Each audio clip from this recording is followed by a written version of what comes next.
खुलुमबाय स्टुडिय'आव गिबिसारनि रादाबखौ फरायदों आं रमेन बर'।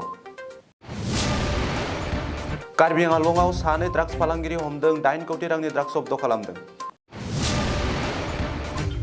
बांलादेश फिल्म फेस्टिभेलखौ मैया गुवाहाटीनि हटेल ताज भिभन्टेआव बेखेवनाय जाबाय।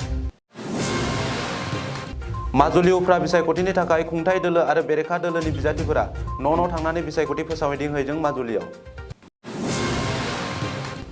कर्टनि बिथोन बादियै 25 फेब्रुआरियाव हिमन्त बिश्व शर्माया बिजिरसालियाव नुजाथियाखैसै। गुबुन समनि थाखाय आर'ज गाबदों गिबि मन्थ्रिया। 2 मार्चआव बिजिरसालिया गावनि रायखौ खोनासंहोगोन।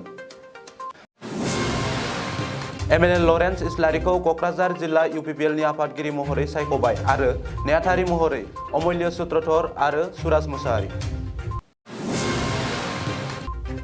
दिनै खौसेथि बर' सुबुं आफादनि 80थि बोसोरारि जथुम्मानि नैथि सान कार्बि आंलंआव सानथामनि हाबाफारिजों गाजा गोमजायै सोलिगासिनो।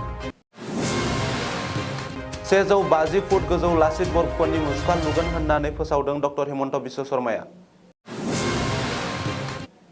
इउक्रेनाव आसामनि राजुश्री बर' मुंनि सासे बर' हिनजावसाया थाबथानानै दं।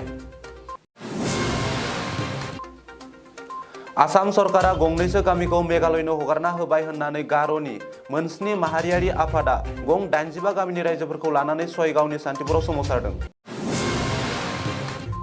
9 मार्चआव सोलोंथाइ मन्थ्रिजों फोरोंगिरि समाजा सावरायगोन।